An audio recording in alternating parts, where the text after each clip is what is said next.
Oi pessoal, bom dia, eu sou o Dr. Khaled Lax, advogado criminalista, e estou fazendo alguns vídeos para esclarecer algumas dúvidas que surgem no dia a dia da advocacia criminal. O advogado tem que ficar explicando coisas todo dia, a mesma coisa, até tipo com relação à pena de multa. Eu até fiz um vídeo, está no YouTube, já tem mais de 8.000 visualizações, que de tanto explicar eu acabei fazendo um vídeo. Então eu vou fazer esse vídeo agora para explicar como funciona um processo criminal, sentença condenatória e execução de pena. Vamos lá. O que acontece? A pessoa, quando é presa e processada em processo criminal, o juiz dá uma condenação. Este juiz não é o que vai fiscalizar o cumprimento da pena. Então, a partir do momento, a pessoa me ligou hoje, doutor, o processo meu vida apareceu aqui arquivado, então ele ganhou, morreu o processo? Não, acabou o processo é arquivado. Por que acabou? Porque já teve uma sentença, o absolutório ou condenatório, com trânsito em julgado, não cabe mais recurso. Então, a partir do momento que o juiz condena um réu, é expedida uma guia de recolhimento. A gente brinca, na época da faculdade que eu dava aula, um título executório.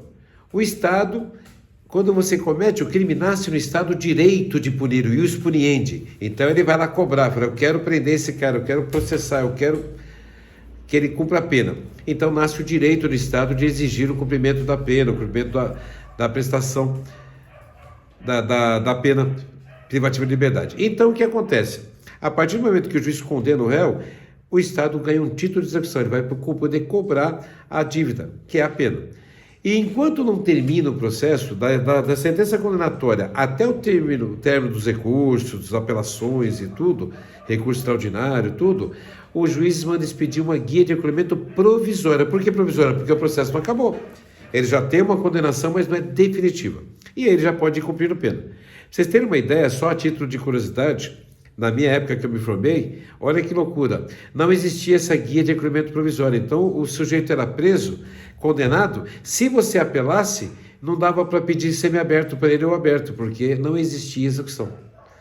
Aí alguns advogados começaram na época lá a pedir uma guia de recolhimento excepcional e tal, e aí foi definida a guia de recolhimento provisório. Então, enquanto ele não tem a condenação definitiva, ele vai cumprir a sua pena lá na execução. Então, repetindo, o juiz que condena o réu não é o mesmo que vai fiscalizar o cumprimento da pena. Quem fiscaliza o cumprimento da pena e dá benefícios ou faltas é o juiz das execuções criminais.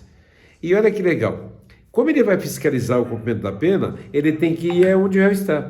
Então, por exemplo, se o sujeito está preso aqui em São Paulo, capital, um exemplo, aqui no CDP de Guarulhos, e vai para a penitenciária Marreia, aqui, que era em Guarulhos, quem vai fiscalizar o cumprimento da pena é o juiz do DECRIM.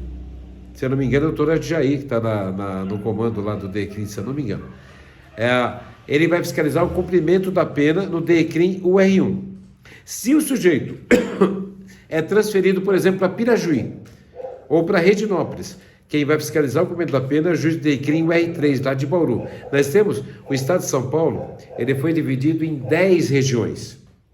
O R1 é São Paulo, o R2 eu não me lembro, o R3 também é Bauru, o R4 Campinas, o R5 Presidente Prudente, o R10 Sorocaba e por aí vai.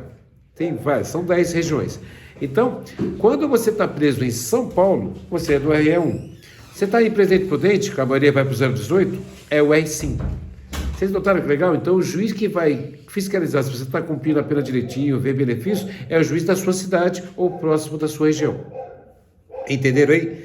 Aí quando, doutor, e aí? O tribunal julgou, diminuiu a pena, aumentou a pena, ficou igual. Acabou o recurso? O juiz da própria condenação manda expedir uma guia de recolhimento definitiva. A partir desse momento, expediu a guia de recolhimento, cobrou a multa do sujeito, que é o promotor que cobra, execução de multa, a gente pode falar isso em outro vídeo, acabou o processo, o juiz manda arquivar o processo. Fica lá arquivado. Por que arquivar? Porque daqui a um tempo você pode pedir uma revisão criminal, você pode pedir o desarquivamento do processo. Ah, professor, pode pedir revisão criminal a qualquer tempo. Tem casos aí na história jurídica aí, na literatura, que o sujeito foi preso, condenado, morreu, depois que morto, a família descobre que ele era inocente e exige justiça, e vai lá e pede uma revisão para limpar a memória dele, o nome dele. Isso acontece muito. E agora com essa história de exame de DNA, tem muitos crimes que na época não existiam esse exame, tem gente pedindo, nos Estados Unidos principalmente, pedindo o exame de DNA para comprovar se o sujeito cometeu ou não aquele estupro. São várias perícias, mas isso é uma outra história. Então, só para vocês entenderem, definitivo, o juiz que condena não é o juiz que fiscaliza o cumprimento da pena. É um outro juiz. Por quê? São peculiaridades do cumprimento da pena. Progressão de regime, falta, saída temporária, permissão de saída, sabe que tem dois tipos, né? Saída temporária é quando você está na colônia e tal, você tem o direito à saidinha. E a permissão de saída é quando você consegue uma permissão, por exemplo, para ir no enterro do seu pai, da sua mãe, o juiz dá uma permissão. Aí a gente até brinca. A urgente é a PS. PS não é urgente? Então a gente brinca a permissão de saída. Quando você cai na prova lá em concurso público, PS e ST. PS é permissão de saída, uma coisa urgente para um negócio rápido. E saída temporária são aquelas previstas lá na execução. São 5 saídas por ano, aí a gente fala sobre isso depois. Mas entenderam a diferença? Muito simples, né? Então, fiquem com Deus. Hoje é quarta-feira, dia 3 de agosto de 2022, eu vou falar com o preso agora, e Deus abençoe a todos.